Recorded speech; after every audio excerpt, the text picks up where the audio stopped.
Hello, everybody, and welcome back into another episode of the Hockey Writers Roundtable. This is our second ever episode. We had a Minnesota Wild Roundtable earlier on.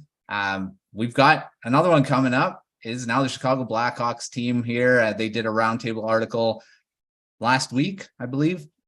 And I've got three writers from that roundtable on the show today. I've got Gail Kauchak, Connor Smith, and Brooke LoFurno. First of all, Gail, how's it going? Long time no see. I haven't seen you in a while since Blackhawks banter. So how's it going? Wonderful. I'm so excited that you reached out to us to do this. We're excited for the season. We're excited for Connor Bedard. Oh my goodness. Blackhawks going on. Yeah, for sure. And we'll go to Connor next. So Connor, how's it going? Going really well. I think we're at that point in the offseason now where the movement has kind of died down. We got a little more than 2 months till that first game, Connor Bedard versus Sidney Crosby in Pittsburgh. I mean, what more could you ask for? So it's going to be phenomenal, and I'm excited to talk some hockey. Yeah, Connor Bedard, my gosh, he's going to be exciting to watch. Brooke, finally, how's it going? Yeah, I'm with Gail and Connor. I think I'm over summer at this point. I say that in the nicest way possible. I think I'm just ready for hockey season and football season. It's the season of Justin Fields and Connor Bedard. We're ready in Chicago. It's going to be a lot of fun. Yeah, it's going to be exciting to watch the Blackhawks this season, and obviously in the future, because Connor Bedard's going to be there probably for the next decade or so, hopefully, and putting up a ton of points. So let's get started with that. And it's great because the first question on the roundtable is about Connor Bedard. Mm-hmm. And we'll start with you, Gail. What's going to be his impact, and why is he so special to this team? I mean, we know he's a generational talent, but what makes him special to the Blackhawks coming up here? Well, he's just been called a generational player. Any article that you read about him, they talk about how he's just been doing this. He's been over and above since he was 12 years old. He's been competing and beating, the 15-year-olds, and he got the exemption actually a couple of times to play higher up in his minor leagues. They talk about how he's just so serious and, really, really into hockey, and it's his life. And, he just seems like he's the real deal on and off. They say that he's a real genuine person as well. And because we've, basically the Chicago Blackhawks no longer have Jonathan Toews and Patrick Kane, this is probably likely the new future of the franchise, cornerstone. For sure. And it's pretty crazy because Patrick Kane leaves and then you got Connor Bedard just taking over. I know. There's no lull there. So that's pretty good. Connor, over to you. What do you think about Connor Bedard's why is he so special to the Blackhawks, and what do you anticipate his impact's going to be?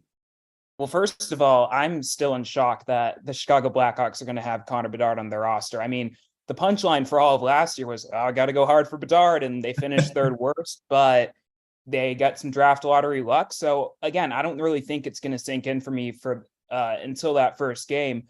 But for me personally, I mean, the Blackhawks are getting not just a future star, but their next face of the franchise.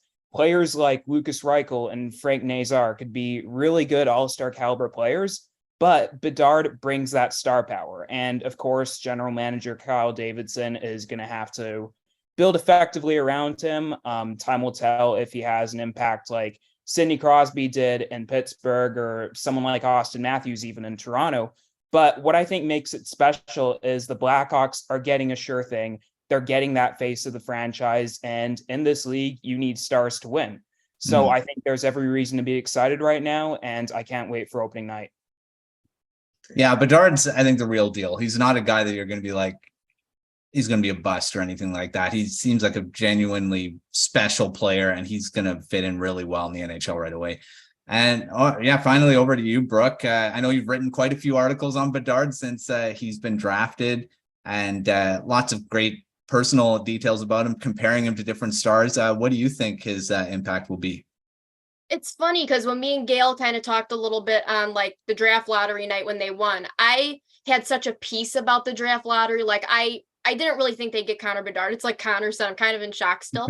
But I really thought they would be okay, whether they landed with Fantilli, Carlson, or Bedard. Like I just felt like they would be okay. But I find it now that the Blackhawks have Bedard, I think his impact to be honest, besides on the ice and what he can do on the ice, which is amazing in itself. But I talked about a little bit after Patrick Kane left the Blackhawks that's a very hard void to fill, because it's not just what he does on the ice, it's also he brings people to the team. He helps kind of gel the team together. Everyone loves playing with him. It's very hard to find a superstar player like that. So, and now Connor Bedard, he hasn't even played a game with the Blackhawks, and we're already seeing that kind of effect. Like, players want to be in Chicago now. They want to play with Connor Bedard, even though Patrick Kane and Jonathan Toews are not there anymore. We saw that even with Corey Perry and Nick Foligno when they chose to sign instead of going into free agency. And we saw it with Milan Lucic, who said he strongly considered the Blackhawks before going back to the Bruins. And then Ryan Donato said Connor Bedard was a big a selling point to signing with the Blackhawks as well. So his impact, I think, just goes beyond just everything at this point. On ice, off ice, it's just going to be, I think, really special. And obviously, like I said, there's no small feat in going from Patrick Kane to Connor Bedard. They got really lucky there. Oh yeah, for sure. And the thing is the Blackhawks weren't, even though they finished towards the end of the bottom of the standings, they weren't guaranteed to get the first overall pick. And it was crazy how it kind of all fell. And that's why everyone was kind of saying about the Blackhawks being the draft is rigged to get it. That's nothing. I mean, that's just, that's a whole discussion. They were supposed to go like 4th or 5th, I think it was, right? Like that was really where everybody had kind of pegged them based upon the percentages. And to actually get the first, it really was quite something. But it's not rigged. Wasn't rigged. No, it's not. Okay, well, let's move from Connor Bedard to some of the other prospects that the Blackhawks have, and they've got quite the treasure trove. And you already talked about Frank Nazar, Oliver Moore. They got crazily in the first round this past draft, which he was supposed to go in the upper part of the draft, not be able to drop that far. Besides Bedard, obviously, we'll start with you. We'll start with you, Connor, on this one. Who, apart from Bedard, who are you excited to watch prospect wise this coming season? For me, it's got to be defenseman Kevin Korchinski, the 7th overall pick in last year's draft. And I'm just very impressed with all the growth that he's made over the last year.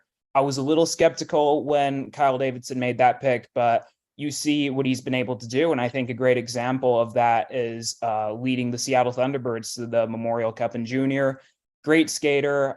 He has the size and the skating, I think, to become a really effective top pairing defenseman.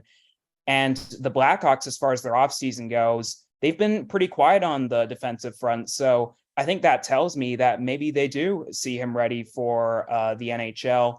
And even if not, I mean, they kind of let Lukas Reichel develop a little bit last year. So even if they do end up sending Korchinski back to junior, I think that could be great for his development. There's certainly pros and cons on both sides, but he just, in my opinion, has the makings to become a really sound, really solid top pairing defenseman, which I think this Blackhawks team is going to need for the rebuild.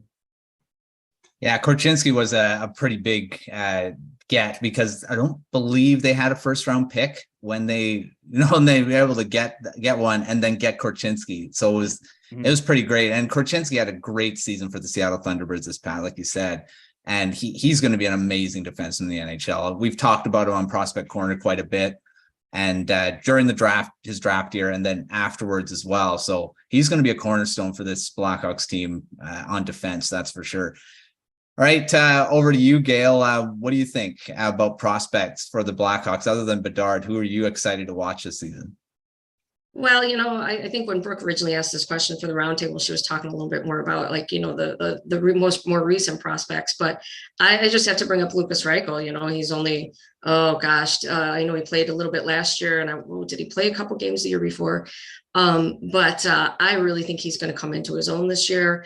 He's going to be an everyday player. He really wasn't. He was mostly with the Ice Hogs last year.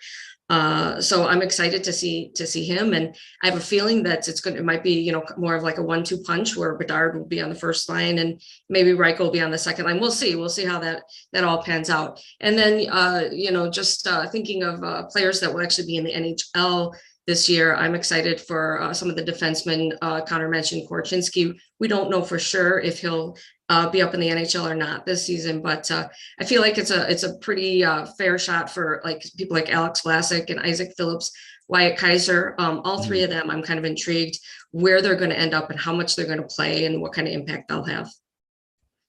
Yeah, like Connor said about the defense, they didn't really make many additions, so they're going to be looking at a lot of the young guys to take control. And I know Seth Jones is obviously the leader back there, but you've got quite a few guys that are going to be pushing to kind of be a compliment to him, and who knows, but it's going to be interesting to see. All right, finally, Brooke, what do you got for a prospect that you're excited to watch this coming season? I said in the roundtable, Colton Dach was someone I have my eye on next season, only because I think he's just one of their most intriguing prospects. They do have so many great forward prospects, obviously with Bedard and Connor Moore, or what am I saying? Connor Bedard and Oliver Moore, sorry, and like Gavin Hayes and Ryan Green and all these great forward prospects that everyone's talking about. And then Colton Dach was only drafted in 2021. But because he's had some injuries with concussions and obviously a right shoulder injury that he had at the World Juniors, it just seemed kind of like he couldn't catch a break, and everyone was kind of wondering what his stock would be really in the organization. So, but he kind of showed playing with the Seattle Thunderbirds in the playoffs. This guy's a really big impact player when he's healthy. He's just a great two-way player. I'm just really impressed by him. He'll be with the Rockford Ice Hogs this year, so I'm really looking forward to seeing how he develops in Rockford and how he does there. I think he could be something. And I know the Chicago Sun-Times had wrote that maybe he could make his NHL debut like towards the later end of the season. We'll see. And I guess for kind of a wild card pick, I will say Arvid Soderblom for goaltending, because I do think he'll get a good shot behind Peter Mrazek. There's some injury issues, I think, there. So I think he could get an extended look, and I think he could make some noise. And same with Drew Commesso. He's coming from Boston University, and he'll be with Rockford. He won't make his NHL debut, but I'm interested to see how he does too, because they consider him a big goalie prospect for them. So I'm excited to see, how they do for them. And goaltending, there's another one. We talk about defense. Their goaltending hasn't, Peter Mrazek's a stopgap. He's not the guy that you're going to be looking long term. But Commesso, I believe, is probably that guy. And we'll see kind of where Soderblom kind of fits in there as well. They could make a pretty good tandem maybe in the future. So we'll see. That's going to be interesting to watch.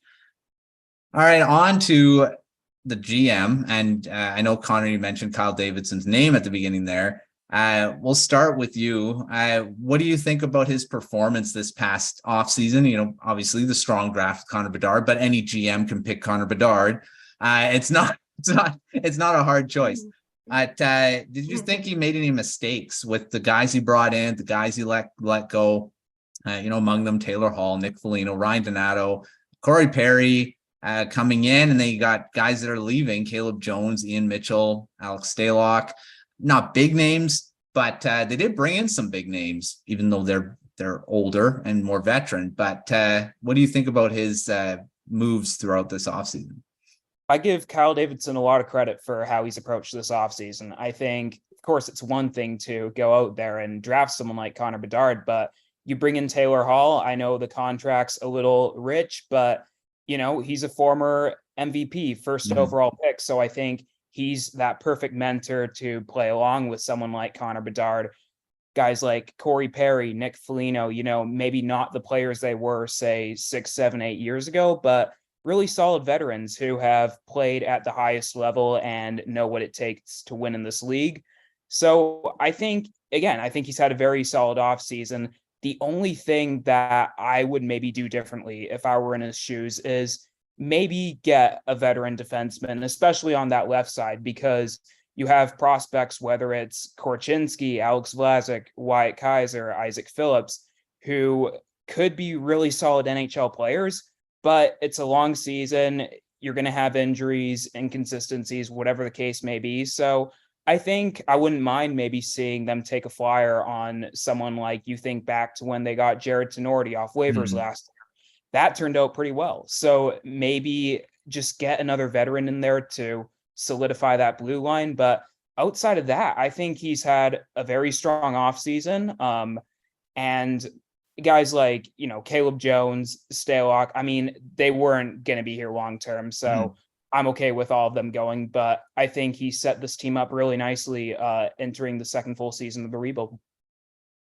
Yeah, they're bringing in all these guys to play with Connor Bedard, and obviously they wanted to come here as well, a few of them. And, Taylor Hall, I think is going to be a big addition because he's not a guy that's declining. He's had pretty good last few seasons in Boston. So playing with Bedard, he could put up a pretty good season coming up here. So that's going to be interesting to watch.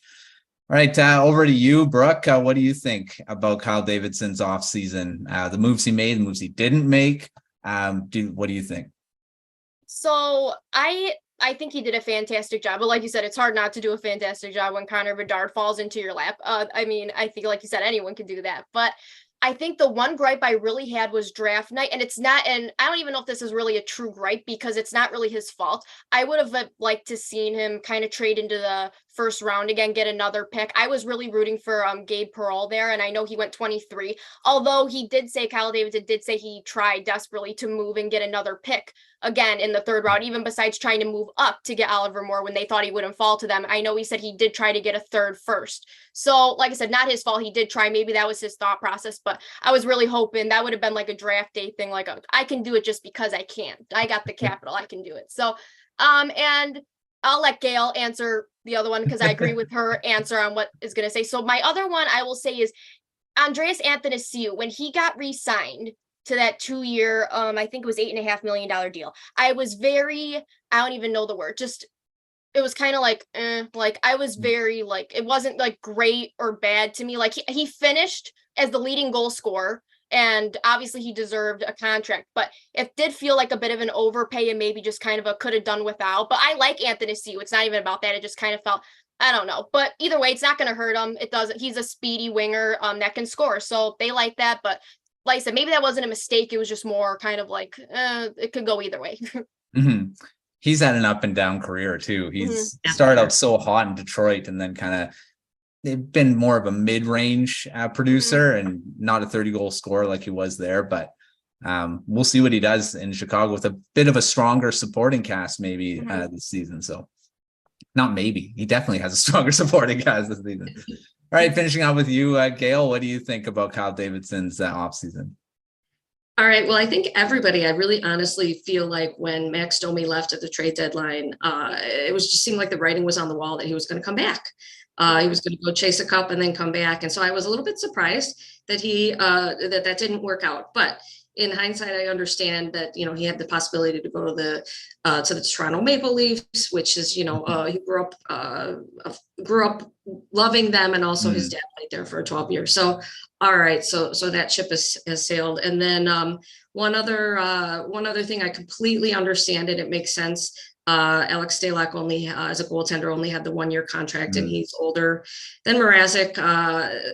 He just became quite a fan favorite, and I think the team really liked him as well. So it's a shame that they weren't able to figure it out. I understand that it's how it works on paper. It was time for Soderblom to come up, and it didn't work out. But I think we're all going to miss Alex Stalock.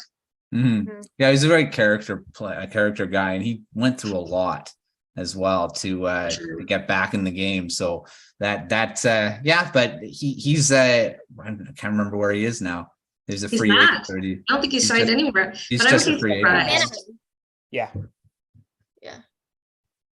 He signed the 1-year deal with Anaheim. Yeah. Yes. Yeah. The Anaheim Ducks. Yeah. He was. Yeah. So, I mean, he could get be the backup there.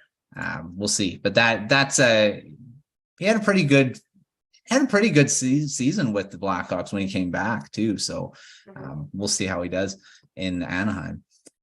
All right, let's move to our shootout round. And if you've listened or watched the Blackhawks banter in the past, you know what this is. This is a quick fire segment. I've got 5 questions, and these are questions you have not seen. So because you guys know all the roundtable stuff, so we're going to throw in some questions here. And we'll start with you, Gail, for this first one. Which offseason addition, other than Bedard, because that's an easy one, will have the most impact on the team in 2023-24? Oh, I'm going to say Nick Foligno. I think Nick Foligno is going to be a good, solid player for the Hawks. Yeah, he actually had a pretty good bounce back season in Boston too, after not having very good when he signed that contract there in free agency. All right, Connor, what do you think? For me, it's got to be Taylor Hall. I mean, not only being that former #1 overall pick, but he's just had such an amazing career, even though he may not be the player he was like 5 years ago when he won the Hart with the Devils. Is still a very good elite top 6 winger, and I think could help the team, not just on the ice, but also in the locker room and off the ice too. So I think he'll have a huge impact. Yeah, I already said about Taylor Hall, so that's my answer. Brooke, what do you think? It's a good answer, Matthew and Connor, because I have to go with that too. I have to go with Taylor Hall because it's hard not to pick him, I think, at this point. He's going to play a top 6 role. He'll likely be Bedard's line mate. And honestly, if those two can't produce together on the same line, then yeah, I just don't see it not happening. I think they're going to be really good together, and I think it'll be really fun to watch. And I've always liked Taylor Hall. I think he'll be a really good fit for the Blackhawks. He also knows being a first overall pick and the pressures on him. And he was in Edmonton when it was that too. So that's even more pressure. All right, next. And we'll start with you, Connor. And this is on Connor Bedard. How many goals and points for him in his rookie season? It's a very good question. I am going to go pretty even here. I'm going to go 80 points and let's go 33 goals. So he's got quite a few assists. That jives with what he can do. 80 points would be a great season. Obviously a Calder Trophy winner for that, I would say. All right, Gail, what do you think? I don't know about 33 goals. Is that what you said? Oh, 20, 22, maybe 20. Yeah, it's his first season, you guys. Well, hold on. Maybe he'll totally surprise. And how many points? Oh, gee, 50 or something. Still good season. All right, Brooke, finishing off with you. How many goals, points for Bedard? My first thought was 25 goals, so I'll stick with that. I think, and then for points, someone had asked me this on Twitter. I'm not good at, you guys know this, I'm not good at predicting points. It never comes true. But I did say that because I'm happy either way. If he produced 5 points or 100 points, I don't care. I'll just be excited to watch him play. But I will say like 50, kind of like where Matty Beniers was. I do think like 57 points or something, at least a minimum. I think he's capable of a lot more, but I think it's very possible he'll hit at least 57 or something around there. Yeah, that's a good total. I'm going to fall in between the crazy 80 points and the 50. I'll say he hits 70. Yeah. 65, 70 points. And I'll say he hits 30 goals. I think he can, that shot he has, it's a guarantee he'll hit at least 20, but I'll go on the upper and say 30 because of that shot. And the fact, if he has chemistry with Taylor Hall, I mean, that's going to be a lethal combo. And, Hall's scoring, you got assists for Bedard. So there you go. So we'll see we'll return to this question throughout the season. I might be embarrassed. He'll end up with 40 goals and like 100 and some points. I'll be like, oops. That'd be a pretty crazy one. Yeah. That would. All right. Who haven't I started with yet? So Brooke, I'll start with you on this one. Will Lukas Reichel be a full-time NHLer this season? Yes. There's absolutely no reason to keep him in Rockford anymore. He showed even in a small sample size again, or bigger sample size last season, that he's ready. He's a full-time NHLer next season. All right. Connor, what do you think? 100%. I completely agree with Brooke. I think sending him back to Rockford for last season was probably the right move, just to allow for that little bit extra bit of development. But at this reason, I think general manager Kyle Davidson has every reason to call him up, start the season full time. I don't envision him playing on a line with Bedard or Hall, but you saw what he did last year, and I think he could have a really solid first full season with Chicago. Mm-hmm. He's going to have some guys to play with, I think. Well, now with the signings they got, he could play with Corey Perry. That wouldn't be a bad guy to play with in the potentially the bottom 6. I don't know where Perry's going to end up. Hey, wait, I just got a new question. I'll add another bonus one to the end. All right, Gail, what do you think? I don't think it's a matter of, whether or not he's going to be in the NHL. I think he definitely will be, but like you guys were just saying, where is he going to play? And, he's a natural center, but he's been playing, I think, left wing mostly. So where will, I think that's a fair question. Is he going to be center? Will he be wing? How much responsibility will he have? Yeah, that's going to be figured out, I think, throughout the season. We'll see how he does in training camp. But I do agree. I definitely think he's a full-time NHLer. You don't want to keep him in the AHL anymore. He's shown he can play, so we'll see what type of season he has coming up. Okay, back to you, Gail. This one, surprising rookie to make an impact that you're not anticipating. I mean, we know Bedard is going to be good. We know Lukas Reichel will probably be good, but other than those two, who is a surprise? Who could be a surprise coming up?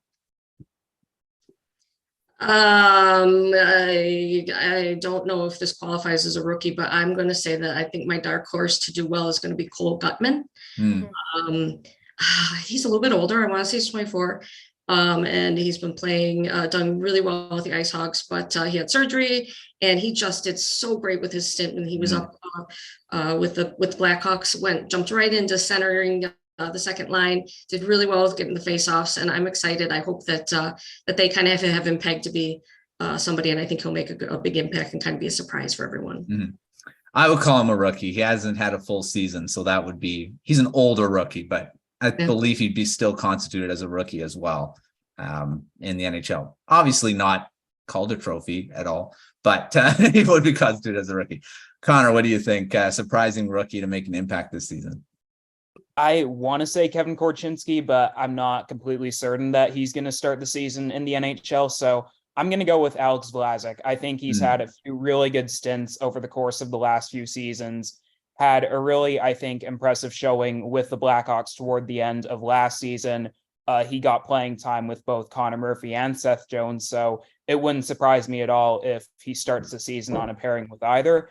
And I think he could be a really solid top four, even shutdown defenseman with Chicago in a few years' time. And I think there's every reason to believe he's going to be on the NHL roster this fall.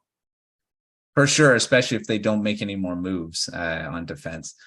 All right, Brooke, finishing off with you, a surprising rookie that will make an impact this season. It's hard not to go defense here, I think, because a lot of them are going to be rookies. So I'm going to say Wyatt Kaiser. I know Gail had mentioned him earlier, but he started off, I felt like, kind of shaky, which is expected for defensemen when they start out. But then it seemed like he got better and better as the season kind of went on. Unfortunately, it was at the end of the season, so he didn't play a whole ton. But if he obviously gets an extended look next year, and I think he will, then I'm excited to see if he kind of continues that progress and obviously just continues to get better. There's a lot to like about his game. He's got great offense. He can skate really well. And he's just, I just think he's kind of an exciting prospect to watch. For sure. Like, I mean, defense, there's going to be a lot of opportunities there, not just in regular minutes, but power play minutes as well. I think the only real set guy is Seth Jones on those units. So on the power play. So you're going to have other guys that could take, depending on how they run their power play. If there's only, how do they run it? Do they run it with just one defenseman, or do they throw in two usually? Usually in the top unit, they just got the Seth and then four. Isn't that right? Isn't that what they kind of did for forwards? But then the second unit usually is comprised of two defensemen. So there's some spots there. Some opportunity. Yeah. Most teams do that. They don't run two defensemen on a top unit. It seems like they want to load up their forwards. So we'll see. Okay. Last question. And this is the most important one, but we'll start with you, Brooke. How many points for the Blackhawks at the end of the season? I know it's early, but how many points? I did. Like I said, I think when I answered this before on Instagram, I said 80 something. Like, I don't know if that's too, like I said, my points are never right, guys. I'm just spitballing here, but that was the first thought that came to my mind. So I'll just go with like 83. Solid season, I think, coming off of the last one. Connor, what do you think?